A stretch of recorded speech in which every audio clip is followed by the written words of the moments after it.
দেখুন, আরজি করের যে ঘটনাটা চলছে, তার ফলে যে প্রতিবাদটা চলছে ইনফ্যাক্ট, সেখানে আমি একটা খুব মারাত্মক জিনিস নোটিস করলাম, বা আমার একটা ভয় হচ্ছে যে এই প্রতিবাদের হাত ধরে এটা ঘটতে পারে।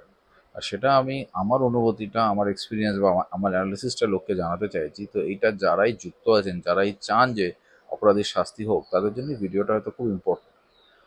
তাই এই আইডিয়াটা, এই কনসেপ্টটা একটু শেয়ার করে দেওয়াটা উচিত, যাতে আমরা সবাই সাবধানে থাকতে পারি।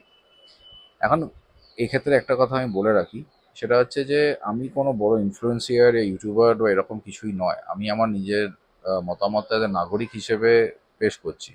তো এরকম একটা ধারণা আবার উঠতে পারে যে আমি নিজের এই সুযোগের ব্যবহার করে বাড়ানোর চেষ্টা করছি, রিচ বাড়ানোর চেষ্টা করছি, বা সাবস্ক্রাইবার নেওয়ার চেষ্টা করছি, বা আর্ন করবার চেষ্টা করছি।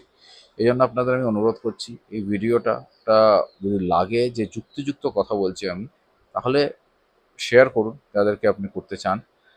কোনো প্রয়োজন নেই এটাকে আপনারা আমাকে ফলো করুন বা সাবস্ক্রাইব করুন, এসবের কোনো উদ্দেশ্য নিয়ে আমি এটা করছি না। আমি একটা মানে নাগরিক কর্তব্য থেকে করছি, কারণ একটা জিনিস আমি দেখছি হচ্ছে যেটা হয়তো পুরো ব্যাপারটাকেই নষ্ট করে দেবে, পুরো মুভমেন্টটাকে একদম বেকার করে দিতে পারে। এটা আমি আগে নোটিস করেছিলাম সুশান্ত সিং রাজপুতের সময়। সেই সময়ের যে ব্যাপারটা আবার ঘটছে দেখছি, তাই জন্য আমি ব্যাপারটা বলছি। দেখুন, সুশান্ত সিং রাজপুতের মৃত্যু এরকম একটা ঘটনা ছিল যেটা আমরা অনেকে মেনে নিতে পারিনি, খুব আঘাত করেছিল। অনেক দিন অবধি মানতে পারিনি, অনেক হইচই হয়েছে, এখনো হালকা হালকা চলতে থাকে।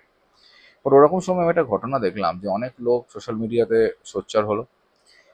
আর একটা নিউজ চ্যানেলের অ্যাঙ্কার, সে আহ, সেই হাওয়াতে সেও অনেক সোচ্চার আর সরব হয়ে উঠলো।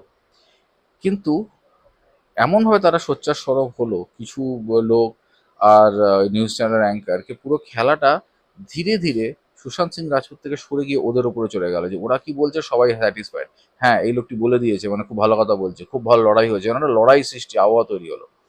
এর মধ্যে কিছু লোকজনকে, সোশ্যাল মিডিয়ার লোককে পুলিশ গ্রেপ্তার করছে, এই করছে, যেন একটা পুরো খেলা চলছে। আর শেষ পর্যন্ত সেই যে নিউজ চ্যানেলের যে অ্যাঙ্কার, তিনিও গ্রেপ্তার হলেন খুব নাটকীয়ভাবে, সেটাই খবর হয়ে গেল। সো কিভাবে ধীরে ধীরে সুশান্ত সিং এর মৃত্যু, তার তদন্ত, সে আত্মহত্যা না সে কি, সে ব্যাপার সিবিআই কি করছে থেকে সরে সরে কি অ্যাঙ্কার কি করছে, অ্যাঙ্কারের সাথে কি হচ্ছে, অন্য ইউটিউবাররা কি করছে, তাদের সাথে কি হলো, ব্যাপারটা কিরকম সুন্দর করে শিফট হয়ে গেল। আর লোকেদের ইমোশনটা সেই সাথে ওভার দ্য পিরিয়ড শিফট হয়ে গেল ওইদিকে। তারপরে সে গ্রেপ্তার হলো।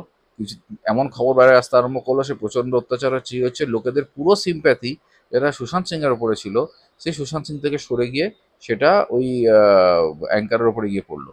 তারপর কিছুদিন পর সে মুক্তি পেল, আর সেটা একটা বিশাল জয়।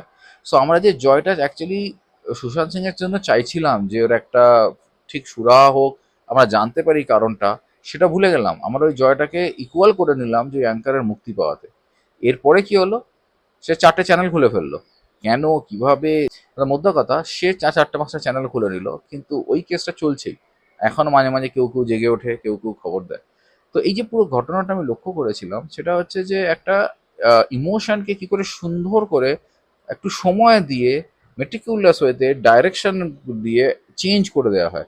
একজনের রাগ দুঃখটাকে ঘুরিয়ে দেওয়া হয় অন্যজনের রাগ দুঃখতে। মানে এটা খুব অ্যালার্মিং, এই জিনিসটা যেন এক্ষেত্রেও না হয়।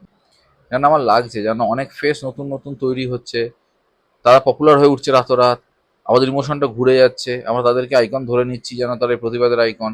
এবার তাদের সাথে কিছু ঘটবে, ভালো বা মন্দ, বা তারা কিছু পাবে, আমরা ভাববো যেন হ্যাঁ একটা শাস্তি পেয়ে যাওয়া হলো। কারণ আমাদের কিছুদিন পর নিজেদের জীবনে ফেরত আসতেই হবে। আমিও আবার আমার নিজের কাজের প্রমোশন শুরু করব ফেসবুকেতে, সবাই আমরা এইসবই করব। তো এই যে ডাইরেকশনটা ঘুরিয়ে দেওয়ার চেষ্টা, এটাকে নিজেদের একটু সাবধান থেকে হয়তো মানে বন্ধ করতে হবে, বা বুঝতে হবে যেন আমরা এরকমভাবে মিসগাইডেড আর মিসডাইরেক্টেড না হয়ে যাই। তো এটা আমার মনে হলো যেন এখানেও এই ব্যাপারটা তৈরি হচ্ছে, বিল্ড হচ্ছে, এরকম কথাবার্তা। সাডেনলি একটি ছেলের ছবি ভাইরাল হতে আরম্ভ করলো, কেউ জানে না সত্যি না মিথ্যে। এবার সকালে ভাবে ওই দোষী, সে আদৌ ওইভাবে আছে কি না, ইনফরমেশন ঠিক কিনা তাও কেউ জানে না। তারপর দেখা গেল যে কেউ একদিন খবর আসবে, ওকে শাস্তি দেওয়া হয়েছে, সবাই শান্তি হয়ে গেল। কি সত্যি কি মিথ্যে না করে, কোনো জিনিসটা যখন এরকম হাইপ হচ্ছে না করে, মূল ব্যাপারেতে লক্ষ্য রাখা উচিত, যে অপরাধীর শাস্তি চাই। আর আমি এখনো জিনিসটা ওকে ব্যাক আপ করি, যে অভিশাপ দেওয়ার জন্য কারোর শাস্তি হয় না। তাই আমি সবসময় যতদিন না অপরাধীর শাস্তি হচ্ছে, বলতে থাকবো যে ও যেন কষ্ট পাক, যে কষ্টটা সে দিয়েছে সেটা ফেরত পাওয়া উচিত। তো এই হলো কি ব্যাপার। যদি আপনার লাগে যে আমি একটু যুক্তিযুক্ত কথা বলছি আর এই ব্যাপারে একটুখানি সবার সাবধান হওয়া দরকার, কে ভুল করে কোনো রকম প্ররোচনাতে, কোনো রকম পাবলিসিটি স্টান্সে কাউকে আইকন বানিয়ে তার জেতাহারাটাকেই এই মেয়েটির জেতাহারা যদি না বানিয়ে নেওয়া হয় সেটাই ভালো হয়। তাহলে কিন্তু অ্যাকচুয়ালি সবসময় চাপ থাকবে যে সত্যি প্রকাশিত হোক।